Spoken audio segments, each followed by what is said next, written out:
Action. जय श्री राम।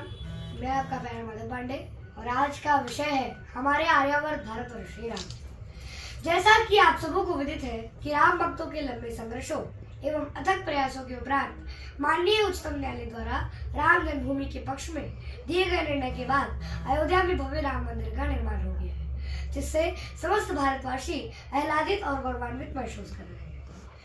अब प्रस्तुत है हमारे आर्यावर्त भारत और श्री राम। आर्यावर्त भारत विश्व विराट का हृदय है। इस देश की संस्कृति, त्याग तप, संयम नियम, प्रेम की पराकाष्ठा, परमार्थ पुरुषार्थ एवं परस्वार्थ की चरम परिणति, ज्ञान विज्ञान के सर्वश्रेष्ठ प्रवाहमान प्रणाली, सार्वजनिक कार्य भावना से ओतप्रोत भास्कर प्रकाश की तरह तम तुम विनाशक विश्व बंधुत्व की गौरव गरिमा प्रस्थापित कर रही है। मानव जीवन में सबसे मूल्यवान पदार्थ है चरित्र। मानव समाज, मानव व्यवहार तथा मानवीय सद्गुणों की पराकाष्ठा का पूर्ण निर्वाह हम अपने प्रभु श्री राम जी के जीवन में पाते हैं। प्रभु श्री राम हमारी संस्कृति के आदर्श नायक हैं और उनका अनुकरणीय चरित्र भी है तथा वे मर्यादा पुरुषोत्तम है। श्री राम मानवता के सच्चे प्रतिनिधि और शोभन गुणों के निधान है। वे पूर्ण मानवता की आवाज से भाषण है। वे नरता के चरम विभूषण है, अनुशासित और आज्ञा पालक आदर्श पुत्र है, आदर्श पति और स्नेह मंडित आदर्श भाई भी है। जब लंका के युद्ध भूमि में मेघनाथ भैया लक्ष्मण को शक्तिवान से मूर्छित कर देता है, तब भगवान श्री राम अपने भाई को गोद में लेकर प्रलाप करने लगते हैं और कहते हैं कि देशे देशे कलत्राणि, देशे देशे च मांडवा, संतु देशे न पश्यामि यत्र भ्राता सहोदर। अर्थात हे लक्ष्मण, वहाँ अनेक देश है जहाँ हमें भाई, बंधु, माता, पिता, स्त्री सभी दिखाई पड़ते हैं, परंतु वो देश मुझे कहीं नहीं दिखाई पड़ता जहाँ की अपना यत्र भ्राता सहोदर, जहाँ की अपना सहोदर भाई दिखाई दे। वे एक आदर्श मित्र, आदर्श प्रजापालक राजा और आदर्श धर्मात्मा भी है। श्री राम सौर्य की प्रतिमूर्ति, श्री राम की शारीरिक ऊष्मा, सौंदर्य तथा आंतरिक वैभव दोनों ही अपने आप में अपूर्व है। इनके विषय में एक स्थल पर कवि वाल्मीकि मुनि का एक कथन है कि विष्णुनाम सदृशे विरजे सोमवत भयदर्शन कालाग्नि सदृशे क्रोधे क्षमया पृथ्वी समः। अर्थात वे विष्णु के समान बलवान है। उनका लावण्ययुक्त तेजस्वी स्वरूप द्रष्टव्य है।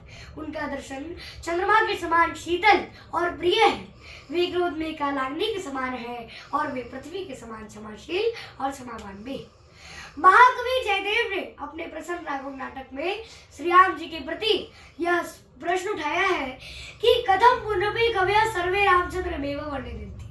अर्थात सभी कवि श्री रामचंद्र जी का ही वर्णन क्यों करते हैं, और इसका उत्तर विश्राम देते हैं कि नायम कविनो दोष, इसमें कवियों का दोष नहीं है, तो फिर किसका दोष है भाई? इसका स्पष्टीकरण वे इस श्लोक के द्वारा करते हैं।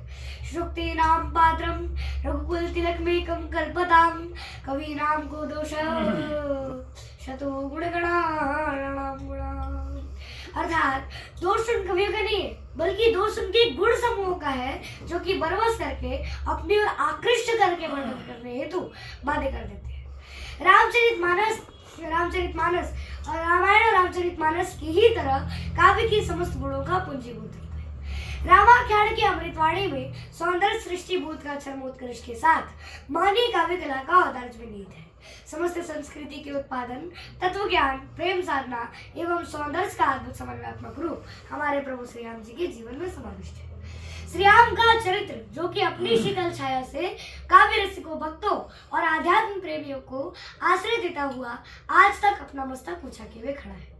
अयोध्या में हमारे प्रभु श्री राम जी का एक भव्य मंदिर भी निर्माण था, जिसे मुगल आक्रमणकारी बाबर ने उस भव्य मंदिर को तोड़कर उसके ऊपर एक मस्जिद बना दी थी, जिसका नाम था बाबरी मस्जिद।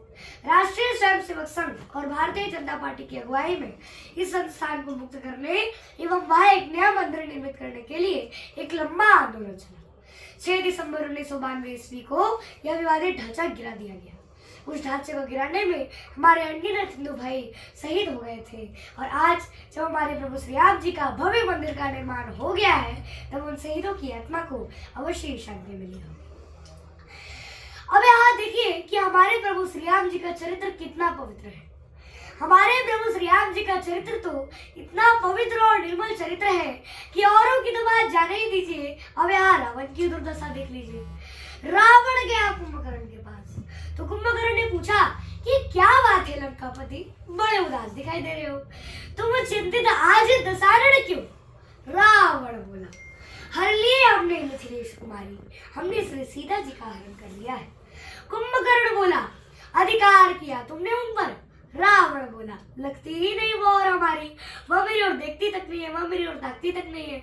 तो कुंभकर्ण ने कहा कि जब महात्मा बनकर तुमने उन्हें हरण कर लिया तो राम बनकर ही उन पर अधिकार पालो, नकली ही तो बनना है तो तुम राम ही क्यों नहीं बन जाते?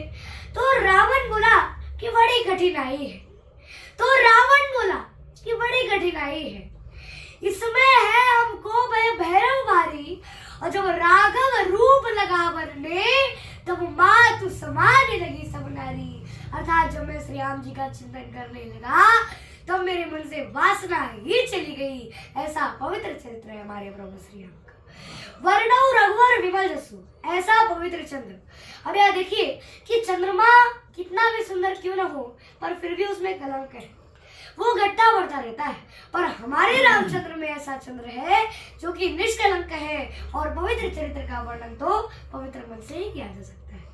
हमारे प्रभु श्री राम जी का चरित्र में हमारे प्रभु श्री राम जी का चरित्र का गुणगान करने से 4 फल मिलते हैं, धर्म, अर्थ, काम और मोक्ष की प्राप्ति होती है।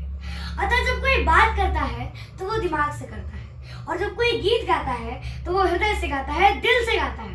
पर जब हमारे प्रभु श्री राम